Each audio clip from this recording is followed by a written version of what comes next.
Dear learners, now in this section we shall study trypsin inhibitor, which is the first plant protease inhibitor isolated from soybean.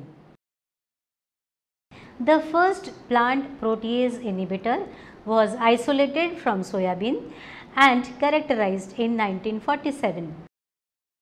Soybean trypsin inhibitor has a molecular weight of 22,000 and includes 2 disulfide bridges and is primarily an inhibitor of trypsin but also weakly inhibits chymotrypsin. It is inactivated by heat and by gastric juice. The predominant type of inhibitor in legume seeds is Bowman-Burke trypsin. It has a molecular weight of about 8,000 with a high content of cysteine, forming 7 disulfide bridges. A trypsin inhibitor is a protein and a type of serine protease inhibitors known as SERPIN that reduces the biological activity of trypsin by controlling the activation and catalytic reaction of proteins.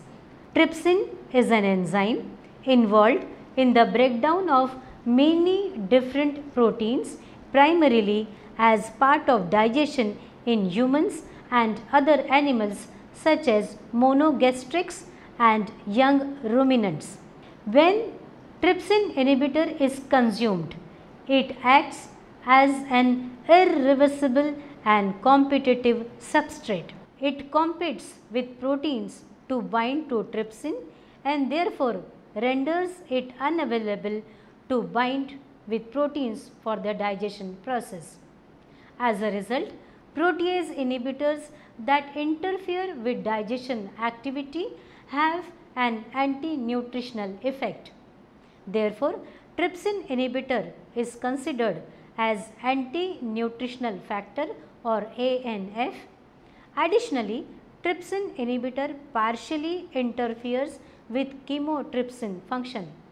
Trypsin and chymotrypsin inhibitors form inactive complexes with trypsin and chymotrypsin in the small intestine, thus inhibiting the hydrolysis and bioavailability of dietary proteins. Their presence stimulates an increased pancreatic activity which may eventually cause pancreatic enlargement followed by pancreatitis. Now let us see proteases of the gastrointestinal tract. Proteases are heavily present both in the lumen and deeply into the tissues. Pancreatic proteases like trypsins, chymotrypsins, elastases, etc. are released into the lumen of the upper gastrointestinal tract where they exert digestive functions. The microbiota also constitutes an important source of proteases. Bacteria, yeasts and helminths potentially present in the intestinal lumen produce and release proteases. Serine, cysteine, aspartic and metalloproteases are expressed and released by the microbiota. Other resident cells of the intestinal mucosa produce and release proteases.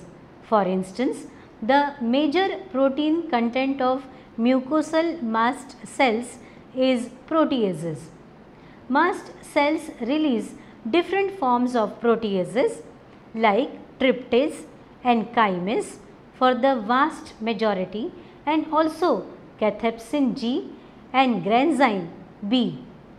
Resident macrophages also produce and or release different forms of proteases, matrix, metalloproteinases, caspase, cathepsins L and D.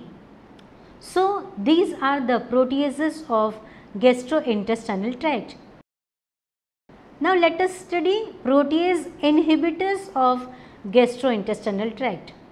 Protease inhibitors have co-evolved with proteases in order to control their destructive nature. Natural endogenous protease inhibitors are particularly present in the gastrointestinal tract.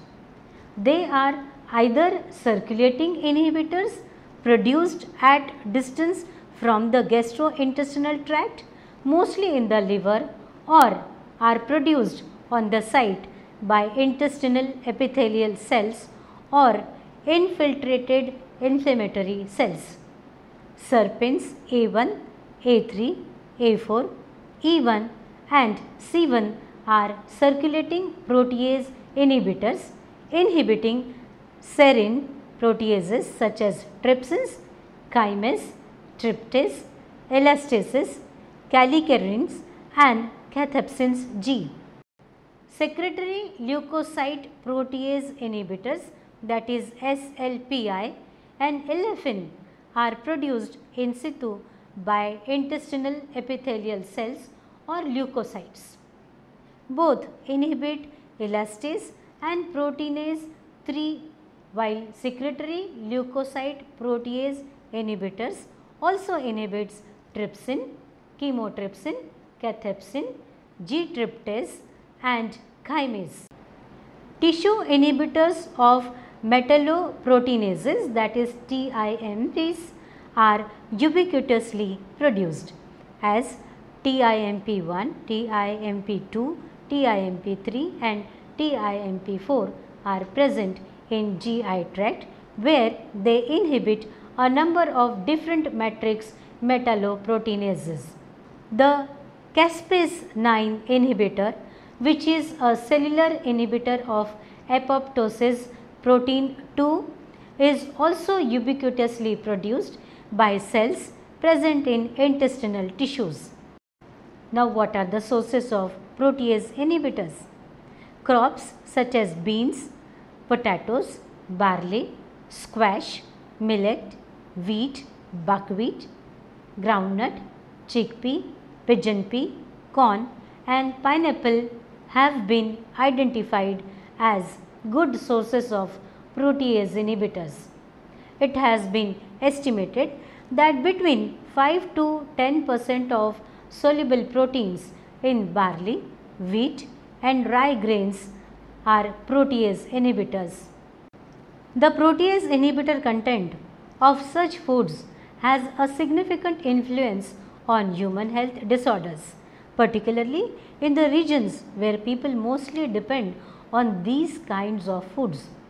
These natural protease inhibitors vary in concentration, protease specificity, heat stability and sometimes several protease inhibitors may be present in the same species or tissue. Now, effects of processing on protease inhibitors. A study showed that among different methods, frying was the most effective method of eliminating enzyme inhibitors from tubers. When cooked by boiling, partial retention about 30 to 60% of enzyme inhibitory activity was observed in certain tubers. Further reduction in inhibitory activity was observed in baked or pressure cooked tubers. The study indicated that processing decreased the inhibitor content significantly and the reduction of inhibitory activity was brought about by heat activation. With this, we have completed the second section of protease inhibitors. Thank you.